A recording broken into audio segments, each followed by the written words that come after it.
this all leads up to this. And it will be a year ago next, a week from Monday, because that was Easter in 2020. When all the churches were on lockdown, right?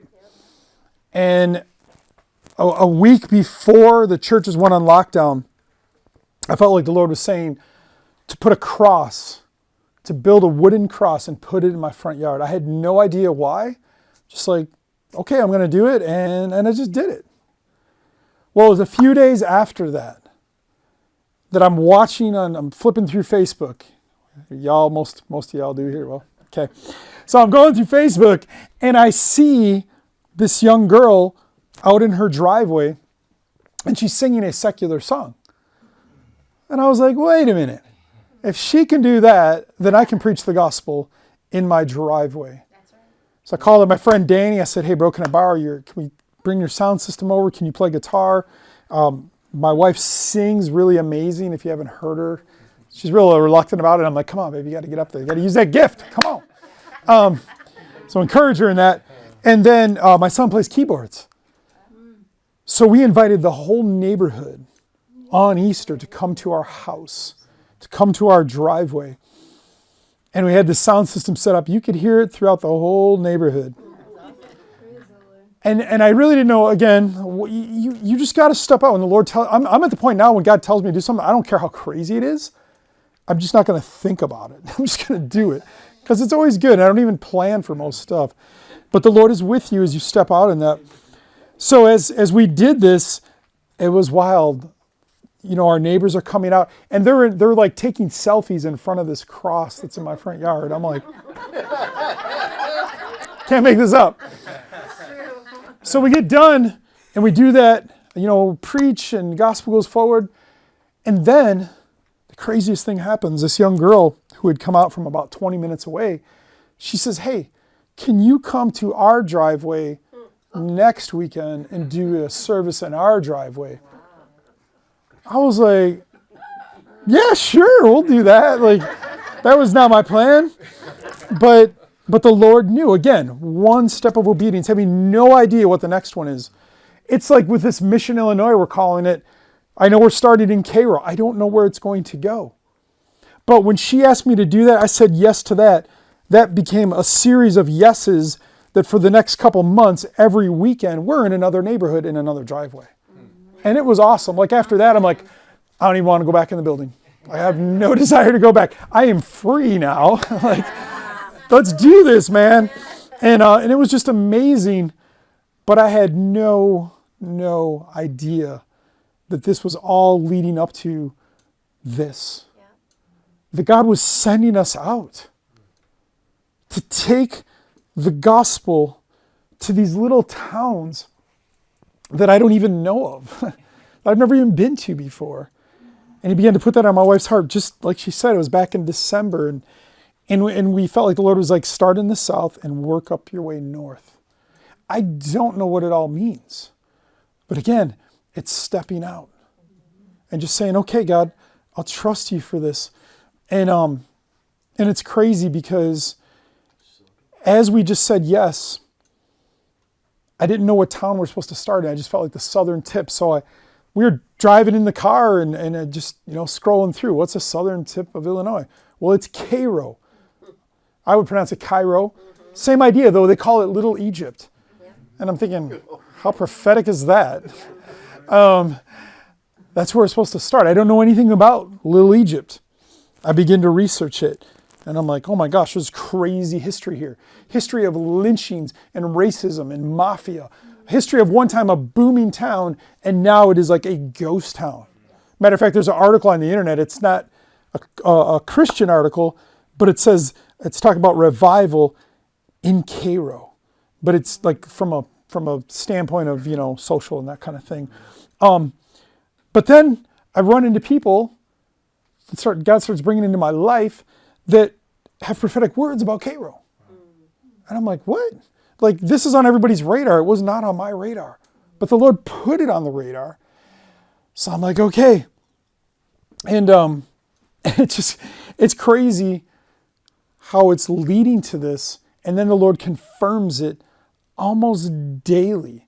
And my wife will tell you, it's almost on a daily basis. I'll call my wife, because we're doing different things. And I'll call her that morning. I'm like, man, you're not going to believe this. Check this out. Here's what just happened. I just talked to this person and that person.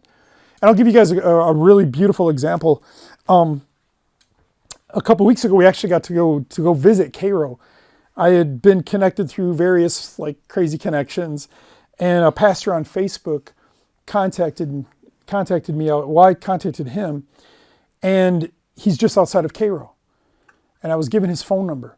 So I call him up, and I said, "Hey, man, here's what the Lord is speaking to me." He's actually a barber, so he's cutting hair at the time, and he's like, "Hey, man, I'm cutting hair." I'm like, "Well, let me just give me 2 minutes." And as I'm telling him this, he's like, "Oh my gosh, oh my gosh, oh my gosh." And he's like, "I'm going to call you, we need to talk." Super, super excited. So that was last week. Well, a few days before we were going to be launching out for the weekend that we stayed there, which was incredible, by the way. He says, "Hey," he says, "Jay," he sent me a text. He says, "Do you know Daniel Neely?" No, I never heard of him. And he says, "Really? You're not with him?" No. He says, "Well, it looks like he's doing the same thing you are." I said, "What?" He says, "Yeah." He's like, and he sends me the Daniel schedule. So we are officially launching out the weekend of May 29th to Cairo. Where we go from there, I don't know. But we're launching out there. He sends me Daniel's schedule for what he calls the gospel encounter. And he's got a list of cities. But at the top of the list, his very first city is Cairo. And guess when he's going there? The same weekend. Come on. Come on. So if you cannot believe that God will set you up, I'm telling you, man. I'm telling you. But this all happened when things really began to kick into high gear. My wife got a little bit into some of the hard things we went to, and I want to encourage you in that if things are really awful and you're going through a ton of things, God's getting you ready for what he's going to do. Amen. He's bringing you to the end of yourself, and if you stay there, he'll use you. If you begin to oh, I can do this now, then I think a lot of the anointing just leaves, right? Because then you begin to work on the flesh instead of the spirit. So what God did during that 2-year period when we were just it's like he's taking this and he's taking that and he's taking all these layers off. Yeah. So it's I was at the point, I'm like, Lord, I have nothing to lose because I've already lost everything. Yeah. So I'm just done. I'm ready. I will die. I will live for you. Whatever it takes. Because my prayer began to be, Lord, I just want to burn hotter for you. I want to burn brighter. And as I shared with you even earlier during worship, I want to worship you in even greater ways. I cannot stay where I'm at. I've done this long enough. Amen. I know there's more. Yeah. And I believe you guys are with me on that. Mm-hmm. But it really took just saying, God, I'm surrendering all to you. My reputation, leave it. Jesus made himself with no reputation. Why would I make one of mine? That's right. Just giving everything to him. Yeah. Dying to myself. And it was when that, coming to that real crossroad, everything's stripped out. And I feel then God's okay, now I can use you. So here we are, all these years later. That was 20-something years ago, my wife has that vision. And I tried to do the Moses thing, man. After she had the vision and she'd actually seen the building one day. And we were driving a few years after she had the dream. And we're driving by this building. And she's like, "That's the building." What? What building? The one in my dream. I'm like, "What dream?" "Well, the one about the revival." "Oh, really?" I'm like, "Are you sure?" She's like, "Oh, yeah, because it's a very distinct building. It's a Lutheran church and school, but it looks like a castle." So, this is back in the days of flip phone, just so you know how long ago it was. And maybe some of you guys have flip phones, but when they were in, okay? When they were in, that was the newest technology. So the next day, I went early to work, And I stopped by this Lutheran church and school. And the door was open to the gym. So I go in there and I call my wife and I said, okay, hon, describe to me what did it look like in your dream? Yeah, that's the color of the curtains. Yeah, yeah. My gosh, this is crazy. She described to me what the inside of the gym looked like, where the stage was at, the things behind the stage. And I was just like, wow. So like I said, I was like, well, I'm going to take this into my own hands. So I went and about a week later, I go to the pastor and youth pastor and I say, hey, would you guys ever consider like doing some kind of like outreach here? And, we can invite the kids and da-da-da. And they just I remember they looked at me, they're like, no. No interest at all. So I'm like, Lord, what does this mean? And I remember going to my prophetic friends and be like, bro, like, what is this? Why is God giving this? And they just said, listen, he's going to do it in his time. And I'm like, but I want to know, and I think a lot of what God did, because he knew that this time was coming for such a time as this, because of everything we went through, he had to give us that so we would not give up. The Bible says, don't grow weary in well-doing, for in due season you will reap a harvest if you faint not. And you got to keep going. So I just want to speak that over all of you here. Wherever you're at, there might be things that you're just like, oh man, this is never going to happen. Hey, this is 20 years in, guys. Easy. Actually, it's more than that, because when I was at the Brownsville revival in 1995, God marked my life with revival because I saw it. I experienced. I have not seen what I saw at Brownsville. I've not experienced what I've seen there yet. I've had glimpses.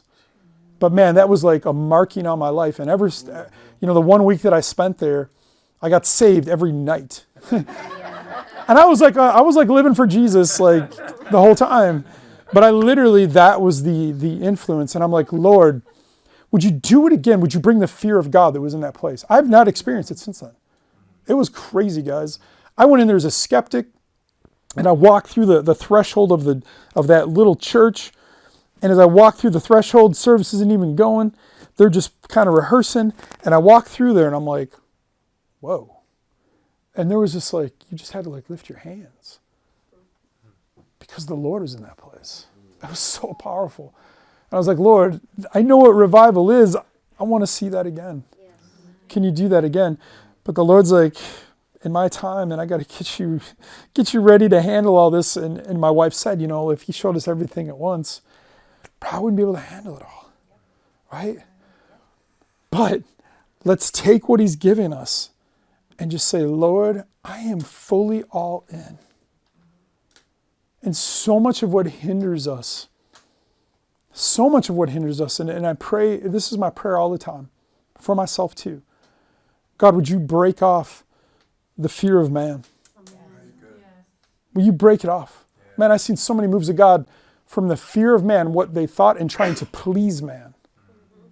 Do you realize almost every move of God, as I'm thinking through like history, even the great revivals, I'm reading about the Great Awakening, and very similar to what's going on now. It's crazy. This is the third Great Awakening, guys. But all these movements, what happened is they get tamed. They get domesticated, and they fizzle out.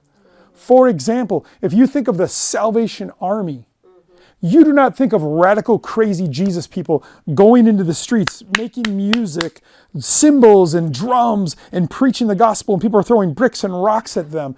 And they're boldly, like they are the Salvation Army. Yep. You don't think of it like that anymore. You think of like, oh, like I've got clothes here to give to them, and they'll help distribute it. And you think of like putting the coins in the little thing during Christmas. I'm telling you, that's not their history. Read about William and his wife Kathy. They were radical. Yes. Radical. If you just read any of his quotes, you're like, whoa, that guy was burning. And it is my prayer. I said, Lord, my God, let me not be tamed. I've been tamed before. I've felt that for a while. And once you kind of, as I been giving that analogy, like when you come out of that cage, I can't go back, man. I'm just like, Lord, just kill me first. I'm serious. Like, I do not want to go back to that. And it is my prayer for every one of you guys here that you will feel this launching out. You know, like we've been saying, we want people to join us in this mission. I want to take like 1,000 people with me. I mean, come on. Let's take more people with us than are actually in the town. They can't get away. Right?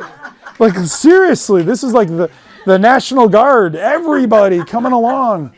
You know, and it's just so wild as you take these steps. It was literally January 1st of 2019 when my wife, she made mention of the movie on homosexuality. Lord has challenged me with that, and I was kind of like, oh man, like people, I knew like what I was going to face when I did that there was going to be a lot of people that were just not going to like me tackling that subject. And a lot of people backed off. But I'm like, okay, I got nothing to lose. I'm going to do this. And step forward. And I'm being very honest with you. January 1st of 2019, saying that yes, completely changed my life. I feel like for many years it was like paddling a surfboard, to use that analogy, just paddling. If you've ever been on a surfboard, like that's a lot of work, especially if you know you're going into the waves and they're pushing you back and you're like, you know. But once you get up on the board and the wave takes you, it's a whole nother story. Like you feel the power of that thing. It's incredible. And I've felt that since that day. Like that wave it hasn't gotten smaller. It's gotten bigger. And it keeps getting bigger. Sometimes I'm like, Lord, I don't know if I can, like this is pretty crazy. Like it's overwhelming. But again, that's all I got.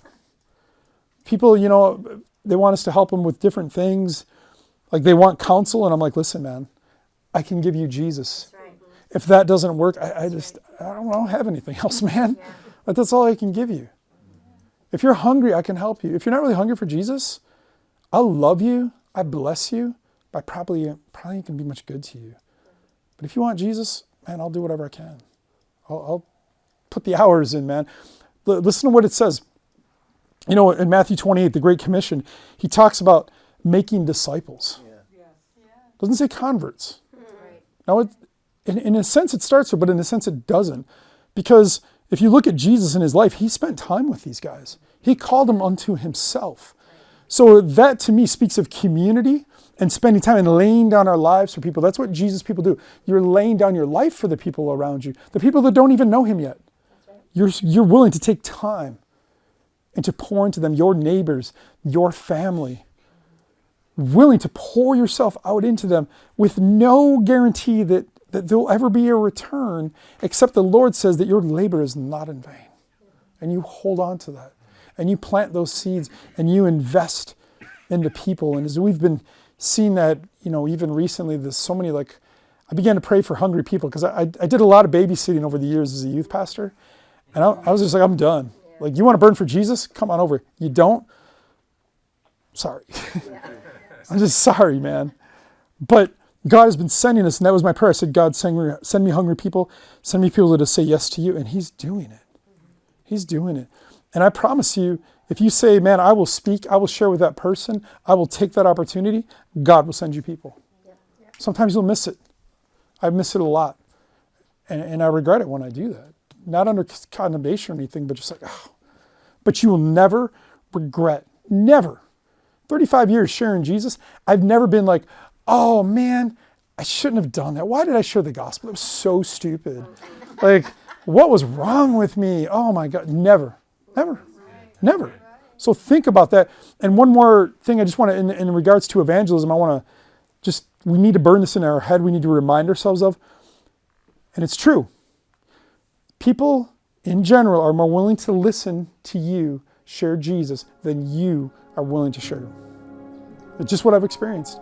You've got to realize people are hungry and desperate whether they realize it or not.